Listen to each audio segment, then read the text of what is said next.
And LeBron James has relentlessly been about business of defining his own lane and showing that I win my lane. I got avenues, and I'm coming this way. And you ain't gonna do anything about it because I represent what I represent, how it's supposed to be represented on the highest level, and I've earned the right to be able to have this kind of power where I can manipulate proceedings to some degree. That is what we should be afforded of.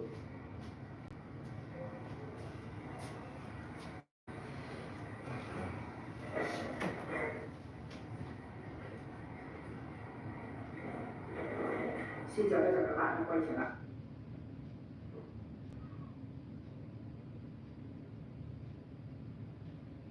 Well, Wednesday was windfall day for the James family. LeBron Sr. and Jr. got new deals. Sources told Adrian Wojnarowski that LeBron agreed to return to the Lakers on a 2-year, $104 million contract that includes a player option for next summer and a no-trade clause. LeBron averaged 25, 8, and 7 in his 21st year in the league last season. As for LeBron, sources told David Pittman that he signed a 4-year, $7.9 million contract with the Lakers today. So last year, the deal is a team option. Alex selected Lonnie with a 55th overall pick in the draft 6 days ago. He and first-round pick Dolphins and Nets will make their summer league debut Saturday in San Francisco against the Kings. Our little more insight on what the Lakers could be doing in the near future will bring in ESPN senior today insider Adrian Wojnarowski. Mike, so they get the James family locked up. Then they add Nate Dillon and Scott Brooks, two veteran former head coaches in the league, and J.J. Redick's staff. So they get them all together. What should be next? J.J. Redick gonna have all eyes on him. LeBron. Not just the Lakers around the league, where things are going to play out over time. You'll have front offices in Sacramento and Las Vegas or summer leagues coming. They'll talk there. But these new salary cap rules, that second apron, which is largely acting like a hard cap for teams, is really limiting movement in the league. And I think for the Lakers, having three future first-round picks available to trade, teams are much more cautious about just giving up picks. You've heard a word around the Lakers more than you've ever heard developed. It was why they went after Danny Hurley in UConn, and it's been a big theme so far. You've heard from J.J. Redick.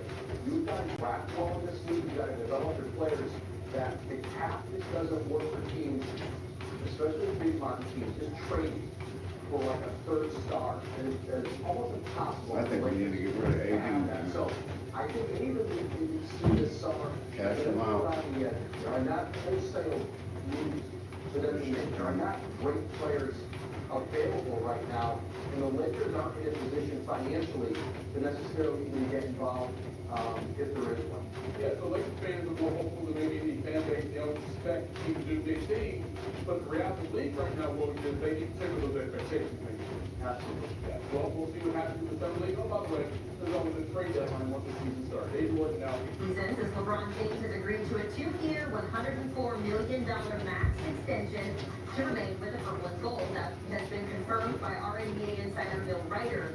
The extension includes a player option and a no-trade clause for LeBron, who is heading into his 22nd NBA season, a season in which he will turn 40 years old in December. About 40 Welcome on here his to 40. CBS Sports HQ. Haley Sutton alongside our NBA analyst Brad Bachman. Brad, we've been talking about this all day. The buzz in LA is LeBron James is sticking around for a few years.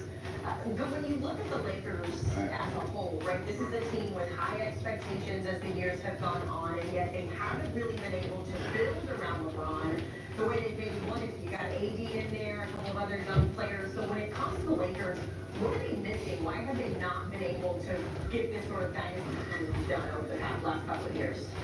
It's a layered question. You talk about the buzz of LeBron's contract. Really, the buzz is bad. They were hoping he was going to take less money because they were going to get somebody with the money that was left over. So they have struck out on these pursuits of, quote, third stars. In my opinion, they have overemphasized trying to bring in the star power they tried with Russell Westbrook. They're all about the big, splashy, quote, third star, and they have done so at the expense of properly filling out their support staff. When they won the championship in 2020. You have guys like Contavious Caldwell-Pope, Alex Caruso, Dwight Howard on the offensive glass. They were properly outfitted with the proper amount of defensive versatility, those role players that fill all the gaps, and that made them a championship team, and then they didn't prioritize that moving forward. They cheaped out on Alex Caruso, they let Pope go, and that starts to chip away at LeBron James and Anthony Davis's ability to do really any more than they did last year. I mean, they gave everything they had last year. I don't know how many games Davis missed, but it wasn't many. And that's not, in terms of durability, can he repeat that? Can LeBron at his age keep playing the number of games he played last year at the level he played at? Probably not. So they have struck out in filling out the periphery of that roster with the types of players that can allow them to compete for championships. They have them in-house, and they didn't prioritize keeping them after 2020. They've never been able to regain them. Yeah, to your point, just 2 playoff series won since they won it all back in 2020. They did win the in-season tournament, I should say, this year, which was It's a sad day that when they're hanging in-season tournament banners in Lakerland, it's no good. Let me ask you this though, and you kind of touched on it a little bit, but it's still early, right, in free agency. Do you think the Lakers have gotten any better since working out this deal with LeBron? I mean, I know they're still trying to bring him back. What can they do to improve so that they can avoid what we've seen over the last couple of years?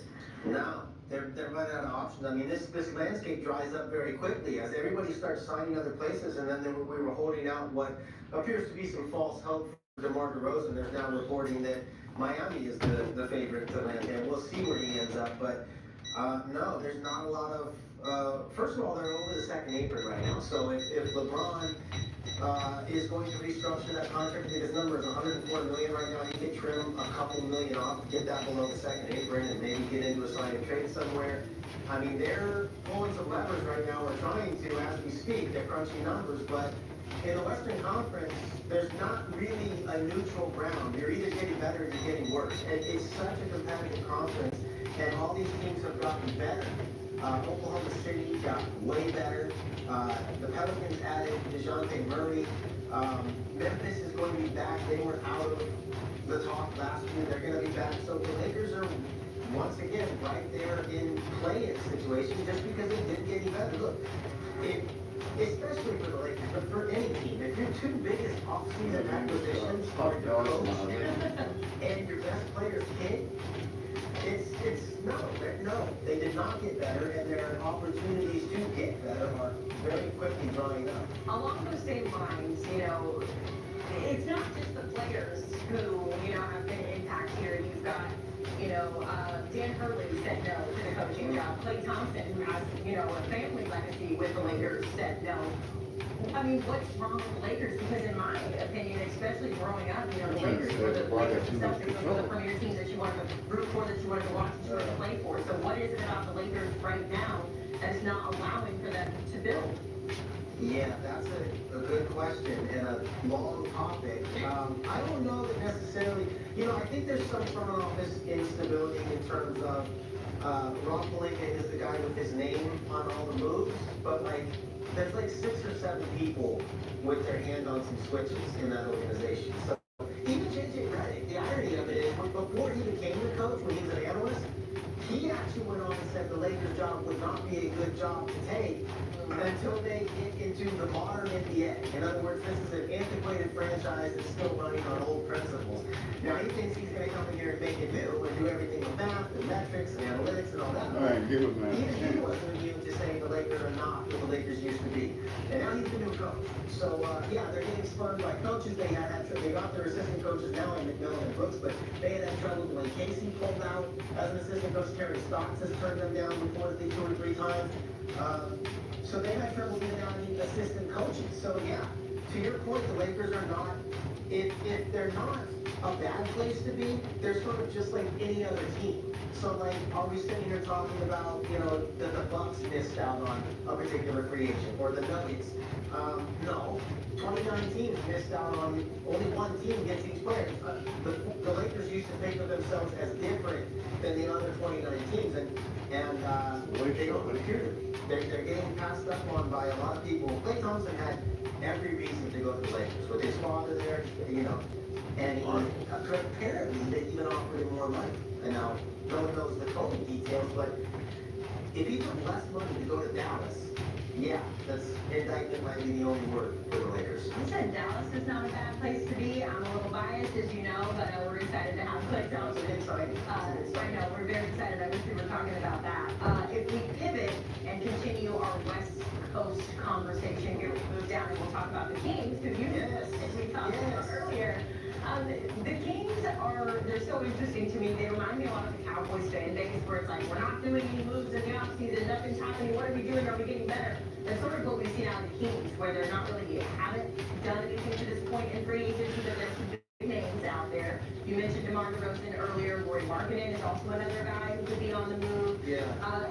When you look at what the Kings were able to do last season and in years past, what are they missing? Which of these free agents do you think would help them be a little bit more successful, especially with where they're competing in the Western Conference? Well, the big play, I just mentioned that I think DeMar DeRozan reporting is now maybe he's headed for Miami, but until that happens, the Kings are believed to be in play. They're believed to be in play for Rory Markkinen. These are trades. Brandon Ingram is one that you didn't mention. He's probably going to get moved. The Kings to me, in your Cowboys analogy, the Kings to me feel more like the Texans of Texas, because like the Warriors and the Lakers are the Cowboys of California. And nobody thinks about the Kings. And yet they're one of the most exciting young teams. They got Malik Monk back on a really team-friendly deal. He could have gone out and got more money as a free agent, but he stayed in Sacramento. He likes what they're doing. He likes playing alongside De'Aaron Fox. That Tyrese Halliburton trade, Halliburton's the better player, but bringing in DeMontis Sabonis to stabilize that situation in Sacramento made them a winner.